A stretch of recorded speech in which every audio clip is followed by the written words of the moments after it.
Saint Lucid. Bring the beat in. Okay, no, wait, hold up. Hey, what up? It's your boy Saint Lucid again, and this is the first episode of Lucid Talks. Alright, I know it's kind of crazy. You might as well be asking yourself, hey, what is Lucid Talks? What is this? Alright, anyway, Lucid Talks is a new type of series that I want to drop. It's basically going to be a break free from like all the lucid dreaming techniques and lucid dreaming inductions and supplements and everything to do with basically learning how to lucid dream. This is basically going to be a place of just tips and advice and what else? Basically talk. Yeah.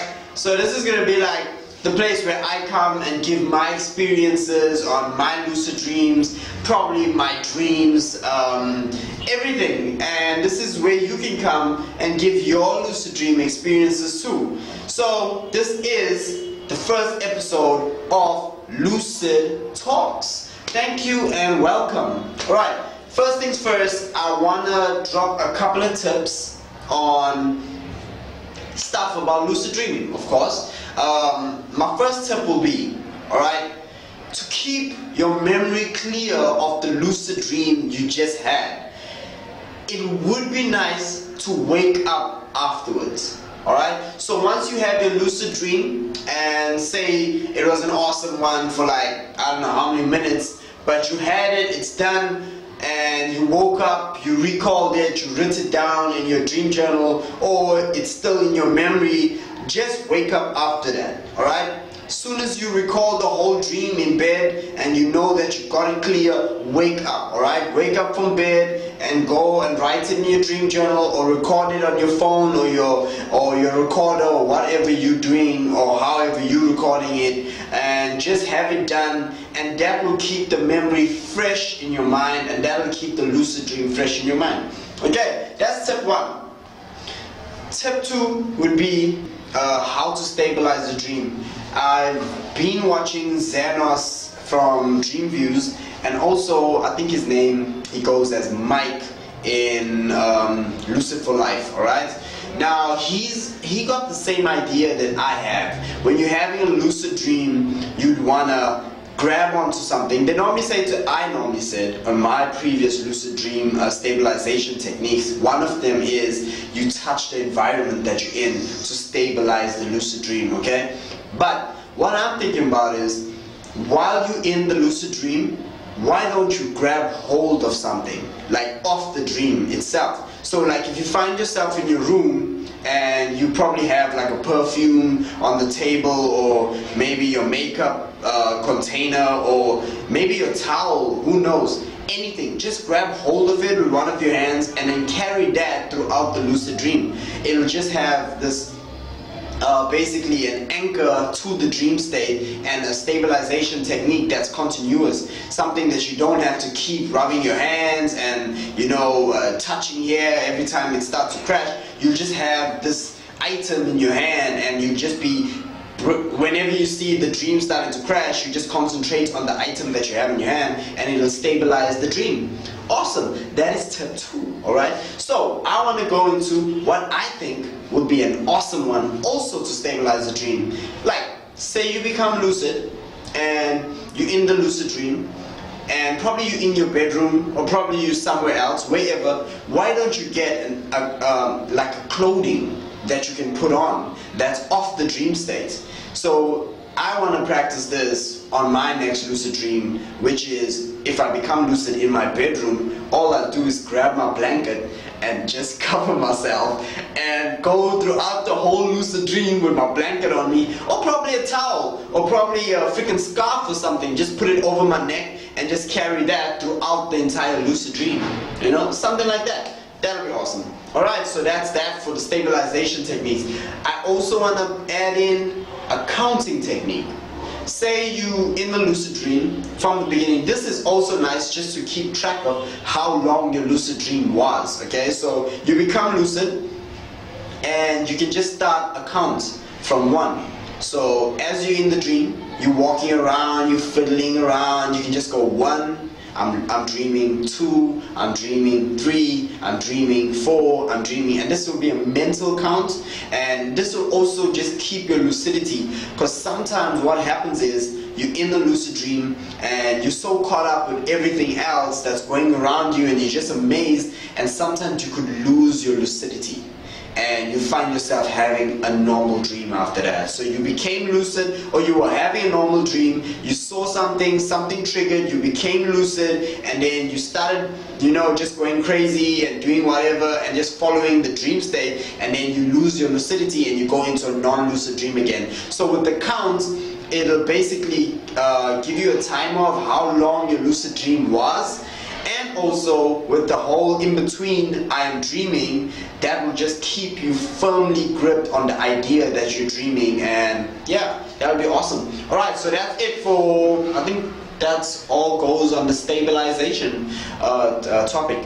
Alright, so now I just want to go into one of my lucid dream experiences, and this is my second wild lucid dream. So I was on my bed, laying on my side, concentrating on my breathing and just focusing on my body awareness, alright? So feeling my body on the bed as I fell off to sleep, and I was using affirmation, of course. The next time I'm dreaming, I'll realize that I'm dreaming, my favorite affirmation. And what happened was, before I knew it, there was this bright light. So that's when I know I'm going into a wild, when this bright light hits my eyes and my closed eyes, and I just know, oh my word, I'm awake and I'm about to enter the dream state. So the bright light hits and I see numbers jumbled together. So there's like 3, 2, 1, 4, and they all stuck together and they're flying towards me. It's like a void, and I'm in a vortex flying towards me. So these numbers are just coming towards my eyes and going behind my head and just flying past me.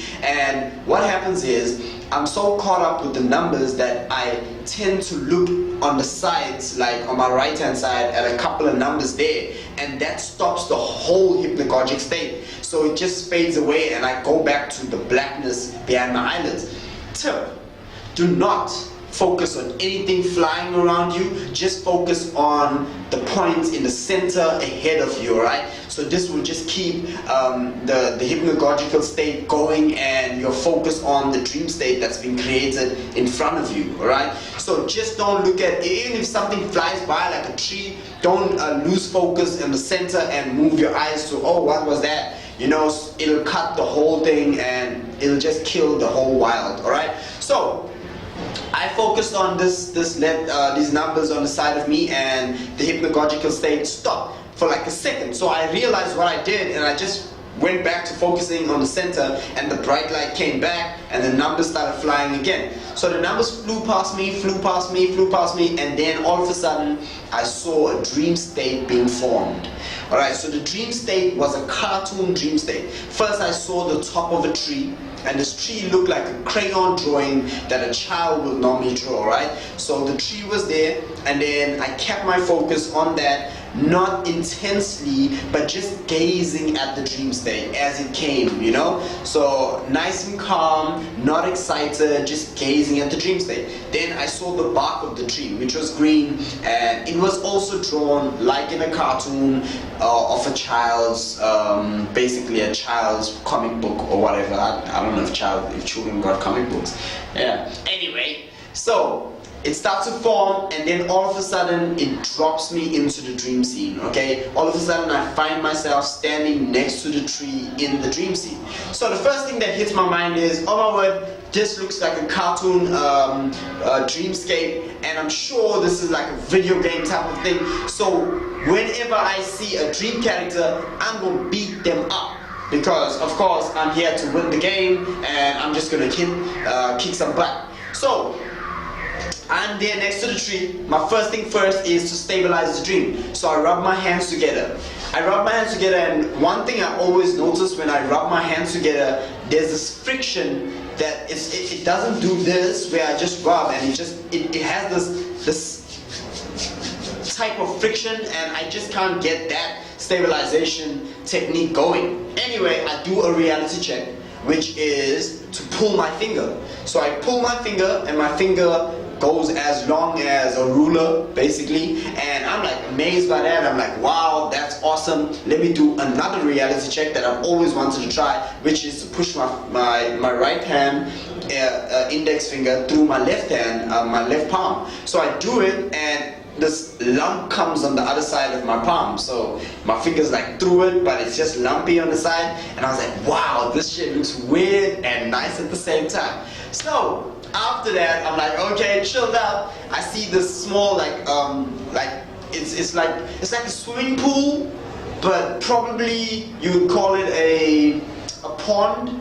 Yeah, something like a pond. It looks like a swimming pool, but the water's clear and I can see the bottom of it. So it actually looks man-made, but it's actually like a pond, because I would say it is a pond because there were crocodiles in that thing. So there were like 3 crocodiles moving around in that water, and because I knew I was dreaming and I was lucid, fully lucid, I said to myself, should I jump into that water and play with these crocodiles? Because if I play with these crocodiles, you know, it'll be awesome for my lucid dream experience. But then I thought, you know what? I have a thing in my lucid dreams that I always have feeling, and I can taste, and I can, you know, touch stuff and feel the temperature of stuff. So I was thinking, if I jump into this pond, these things are gonna bite me, and I'm gonna feel that pain in this lucid dream, so I wouldn't want that. So I run up and I jump over the pond. So I jump over the pond and I'm standing on the other side,